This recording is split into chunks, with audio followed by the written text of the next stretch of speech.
Victim and attacker coming face to face in an Oakland County courtroom. The mother detailing what went through her mind as she was assaulted in a Target parking lot. Beautiful images of my life flashed, and I was so sad that I wasn't going to see my baby boy turn 1. We thank you for joining us tonight. I'm Kimberly Gill. I'm Devin Skillian. Andrew Hall appeared in court today accused of attacking a mother in the parking lot of a Target store in Troy off Coolidge Highway. And today, for the first time, we hear firsthand what she had to say about the incident. Sean Lay was in the courtroom today. Sean.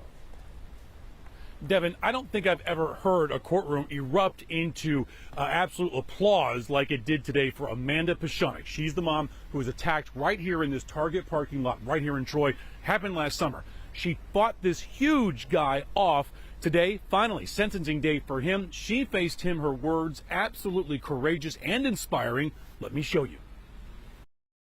This man stalked Target parking lot for 40 minutes until he thought he found a small, weak woman for him to control. But as he now knows, I am strong and I am a fighter. Amanda Peshonik standing just feet away from her attacker, Andrew Hall. As Hall was sentenced today, a random and brutal attack in the Troy Target parking lot last July. On that day, he ripped open my door as I was trying to shut it, told me to be quiet, placed a gun to my head, and demanded that I get in my back seat. This was not an option, so I immediately grabbed the gun from my head and fought. As Hall was beating Amanda in her car, Amanda kept fighting for her life and for her baby boy. He forced himself on top of me and began strangling me in order to silence my screams, squeezing and pushing his entire weight onto my neck so I couldn't breathe. Beautiful images of my life flashed, and I was so sad that I wasn't going to see my baby boy turn 1. But that thankfully at least I got to be his mom for 10 months. As I was dying, I stared into his eyes because I wanted to make sure that he would never forget my face, and I hope it haunts him.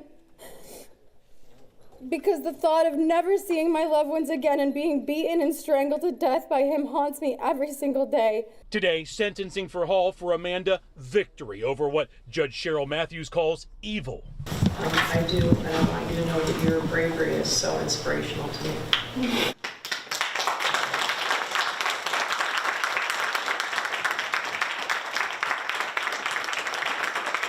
He is 10 feet away from you. How did you do that? He was face to face with me in the car, so I have been waiting for this day for my voice to finally be heard. This whole time, this story has been, he just wanted my purse, he just wanted my car. That's not, he was trying to murder me. Remarkable what Amanda did here in the parking lot in July. Remarkable being 10 feet away from Hall today in the courtroom, facing him today. I asked Amanda what ultimately ended this attack. She sent me this text just a few minutes ago recently saying Hall said that he, in his confession, that Amanda would not stop fighting. She was screaming so loud. He was scared now that she was being heard and police were being called. So all of a sudden he stopped strangling me to death, put his gun back in his waistband, shut the door, and calmly walked away. Devin, Kimberly, 40 years today for this attack. We know the rest of the story, that the attack happened here in July. Troy police made the decision not to put out information about that attack for several days. Hall then, convicted of this, went to Detroit, took the life of a woman named Lisa Moffett, doing 60 years for that. We're live in Troy tonight. Sean Lay, Local 4. That's the thing when you know how the rest of the story worked out. Really extraordinary stuff. All right, Sean.